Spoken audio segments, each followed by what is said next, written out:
Hello, everybody. Wayne Voles with Profits Unlimited. Welcome back to our podcast channel.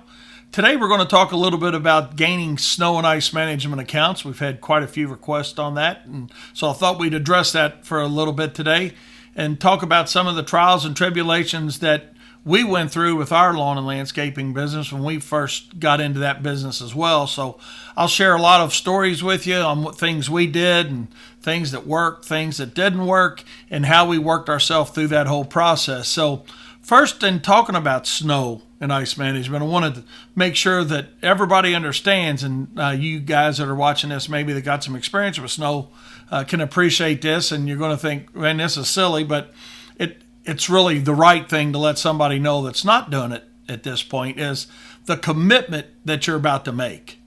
It is a 24/7 commitment. And I understand that you got a commitment to your lawn and landscaping business or whatever business you're in, whether you're doing irrigation, roofing. I know a lot of different services offer snow and ice management services. So, and you're committed to those companies. But the commitment that you make when you decide to go into the snow and ice business is completely different. It is literally a 24/7 commitment from sometime in the fall till sometime in the spring. You know, in my opinion, that's probably the absolute worst thing there is when it comes to offering a snow and ice management service, is the unknown and the frequency of when and if it's going to snow, or how much it's going to snow, when it's going to start snowing. Is it going to be in November? Is it going to be October? Is your last snow going to be in April, or is it going to be in February? It's just the unknown that comes along with that. So when you decide that you're going to get into this part of the business, you have to understand that there's a significant commitment of time and money. The money's not as bad as the time commitment, quite honestly, you know, because a lot of times when we decide we're going to get into the snow and ice management side of the business, you know, we've got our trucks, or we've got our skid steers, we've got the major portion of that investment covered, but it's that time commitment that we're getting ready to make that we're not going to be able, based on your company size, to take off and go anywhere, not scheduled anyway. You may have a 3 or 4 day break where it's going to be warm and you know there's no chance for snow. You might hop into your car and go take a little free time doing something one weekend or during the week. But you got to understand that it is one heck of a commitment that a lot of people just aren't willing to make. And when you decide you're going to jump in and make that commitment, you know, we got to think about the insurance. That's something that we didn't think hard enough about initially. Is that, you know, you're going to have special insurance to cover the snow and ice operation of your company in most cases. And be sure to check into that. It's something that a lot of people don't think about until they engage in the business. Then they have something happen, and then they realize that they do not have the coverage that they needed to have or should have, not to just protect themselves, but also to protect their customers. So be sure to look into the insurance side of that as well. And once you got your commitment down, you got your insurance down, now we can go out and look for accounts. And one mistake we made when we initially got into the business or started to look was we tried to be too much to too many people. You know, in my opinion, I think you got, based on your company size, you know, and I know a lot of guys that are watching this video probably are in that, say, 1 to 5 truck range, you know, or maybe 1 to 3 truck range. You think about who you're going after. Who's your niche going to be? Is it going to be residential? Is it going to be commercial? Is it going to be industrial? You know, you're going to try to work for your through municipalities. There's a broad scope of customer potential out there. But the smaller we are, the more niche specific I think is important to be. And even us, as a little bit of a larger size company now, we're pretty niche specific on who we go after. And we'll talk a little bit about that. So figure out who it is you want to be something for, because we certainly can't be everything to everybody.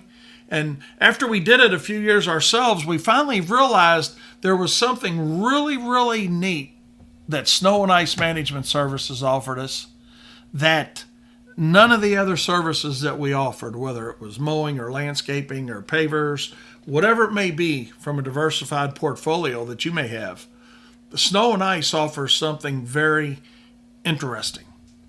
And what it offers that none of those other services offer, number one, can be a very, very profitable service, and some of those other services can be profitable as well.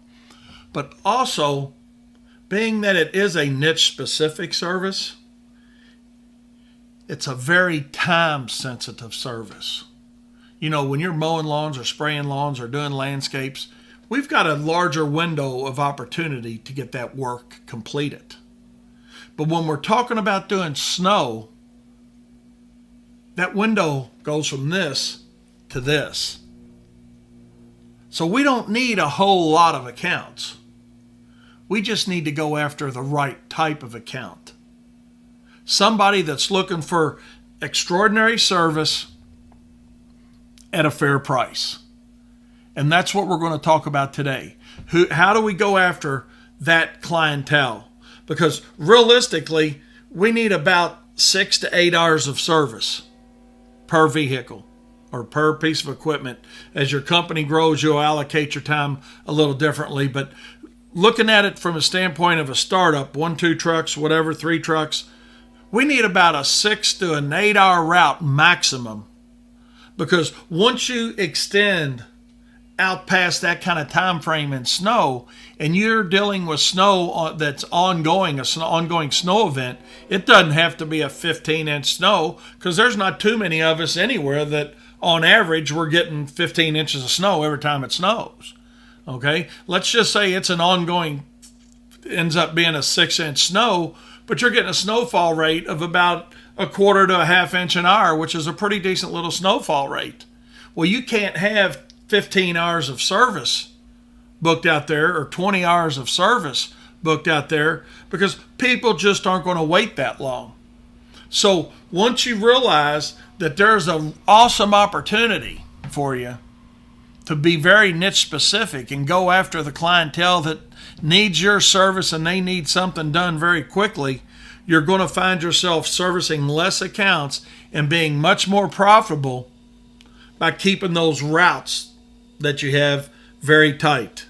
You know, when it comes to snow, you can't be driving from this side of the city to this side of the city and doing 3 accounts over here and 3 accounts over there. You need to be more focused, because drive time in the summertime when you're running a lawn or landscape route or an irrigation route or whatever it may be is completely different than when it's snowing. You guys know that. You've driven in the snow yourself. So we got to keep those routes tight. So we be very niche specific on who we're going after. And before you decide who you're going after, that niche, be sure to set goals for yourself. You know, ask yourself, okay, am I running a truck and an 8-foot plow? You know, do I have an expandable plow? Am I using a V plow? Am I using a skid steer with an 8-foot box? Figure out what type of equipment you're going to be utilizing, and then you can set your goals up on the type of customers that you want to go after, the size of customers that you want to go after. You know, because a lot of times I'm talking to contractors and, you know, they say, well, I'm not sure if I'm big enough to do it. You know, you don't ask yourself, are you big enough to do it? What you want to ask yourself in business is, are you big enough to lose it? Do you want to invest all your time or a large portion of those hours that you have available into one account? Because if you're doing that, that's pretty risky. I suggest you don't do that. You know, I wouldn't suggest putting any more than maybe 25 to 30% of your gross dollars of any service that you're offering into one account, because then at that point in time, that customer starts to control your company, because they've got too much of your assets tied up. You've got too much of your assets tied up, and they know that you being a smaller service, and it gets to a situation where they're saying jump and you're saying how high. So we're going to talk a little bit about that as we move along too. So set goals for yourself based on the number of pieces of equipment you've got, and go after that number of people. I strongly suggest, if there's any way possible, and for smaller companies this is harder, but you have reserve equipment. If you've got 3 pieces of equipment, let's say, maybe you got 2 trucks and a skid steer, or 1 truck and 2 skid steers, don't book hours out on every piece of equipment that you've got. Because what happens then is all that equipment's mechanical, right? And you're going to have a breakdown. So because we got a very narrow window, it's easy to call up somebody and say, I can't mow your lawn today, or I can't spray your yard today, I'm not going to do that landscape today because this or this happened. But you can't make that phone call in the snow. So you got to have your own equipment as backup, or a subcontractor lined up as backup that's going to be dependable for you. So that's how you're going to set your production possibilities up and the number of hours you're going to sell. So how do we go after the customers? We've decided we're going to make the commitment. We've got the insurance. We've set some goals. Where are we going to find the people? I think the first place you start, even from a commercial standpoint, is start with your residential accounts. Because, a lot of people say, well, why do I start there? Put your thinking cap on a minute. Why are we going to start with our residential accounts when we want commercial business? Give you an opportunity to think here for a minute. I know y'all got some good ideas for sure. But we're going to start with our residential accounts because what do most of those people do or have?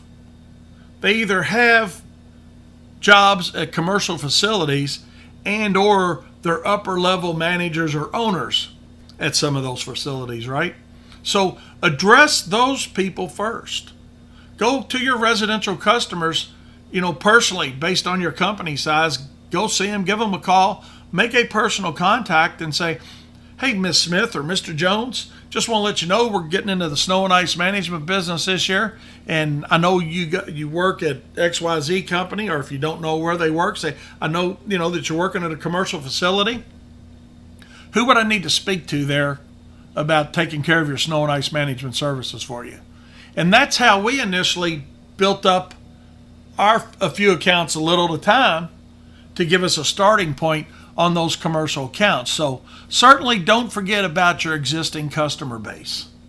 A lot of times when it comes to marketing and when we're trying to put on new accounts for any service, we think too hard about it. Because the advantage of going to your existing clientele is what? What does your existing customer base know about you? They know you're dependable. They know you do a good job. You've got a relationship with them. So a lot of the things that are hard to establish in the selling process, you've already accomplished with them. So now it's just a matter of letting them know that you're more diversified within your service offering, your portfolio of services, and you're willing to move forward and take on that commercial account with them. So after you go through that aspect, if you're still looking for customers, then you can use a direct mail campaign for an example. In other words, let's say you want to we talked about keeping a very tight circle when it comes to radius and offering snow and ice management services. Get into just 1 or 2 zip codes, 3 zip codes. Do a direct mail to those zip codes to commercial accounts. You'd be surprised how inexpensive it is to get to those people. That's an excellent way to get to them. Another thing you can do is direct cold call accounts. Get yourself dressed up in a nice pair of slacks, a logoed shirt, and go knock on some doors. And have a nice piece of literature about your snow and ice management service that you can leave with them. Initially you may not get to the right person. You walk into a facility, and that's we're not talking about selling today necessarily, but it takes a lot of times to get to the person that you really need to talk to. So when you walk in that door and you meet a receptionist there as the gatekeeper per se, you treat that gatekeeper with the same amount of respect as you're going to treat that person that's actually going to make that decision. Because if you don't make that person comfortable with who you are and learn their name and get their name as well, so when you do your follow-up, you can call back and say, well, hello Shirley, or hello Danny, or whoever that gatekeeper is. You got to make them feel important. Once they feel important, they'll help you get to the right person. So cold calls, it's a little slower generally process, but it's an effective process. Just because somebody tells you they're not interested, say, that's fine. Mike, I understand you're not interested right now, but would you mind giving my card and this information on my service to the person that takes care of that? Or would you pass that along for me? I certainly would appreciate it. They may pass it along and they may throw it right in the trash can. You don't know, but at least you've made the opportunity to get it into the hands of the right person. And then keep track of who you've went to see. 2 or 3 days later, do a follow-up, either by telephone and or walk them back in and saying, hey, I was here the other day. I just wanted to see if Mike was available today. But what you could use in between those two contacts is a phone call to try to get to Mike or Mary Lou or whoever it was they said was responsible for that, to get to them, to set an appointment, to go talk to them face-to-face about your services. So that's a little bit longer process, but it's certainly an effective process, because remember, you don't need a lot of them, right? You don't need a lot of accounts. You're trying to sell just a few hours of service for each piece of equipment that you got out on the road. So it's going to seem a little bit slow, but you're going to find out it's going to be easier than you think it is. Another format you could take is through social media. I don't know if you're using that now, but it certainly is an avenue for advertising your services. And you can get very specific on who you're going to target with that sponsored ad. Those sponsored ads are normally not very expensive, and you can contact quite a few people with it. Be sure, if you're using some type of social media, that you use some type of call, what's called a call to action date on that. Give us a call by such and such date and receive this, this, and this, or make sure there's an offer involved, not just Mike's Snow and Ice Management Service, call us. Maybe it's Mike's Snow and Ice Management Service, call us for our priority placement within our service list. Doesn't necessarily have to be a discount, but it can be about placement within your service list. So be sure to have some type of offer attached to that. Be sure to have a professionally done brochure or flyer, whether you make it up or somebody else makes it up. Make sure it's not just on a piece of paper, in black and white, that you want to leave this with somebody commercially. You're trying to create perceived value with this service. The niche of customer that you're going to go after is going to be that high-end commercial account. It doesn't have to be a high-end large facility. Maybe it's a doctor's office, maybe it's a nursing home, but find people that have a need for a faster response time. Because what I've found over my 40 years in this industry is response time is the key to success in this industry. So that needs to be your push and what separates you different. A lot of people talk about, I'll be there, and I'll be there by 7 a.m. or 8 a.m. It's another video we've got available coming out shortly on how to set those accounts up. Because everybody can't be first, but when you're going out looking for new business and adding on a new service, you have the opportunity then to put something in place that we didn't have in place.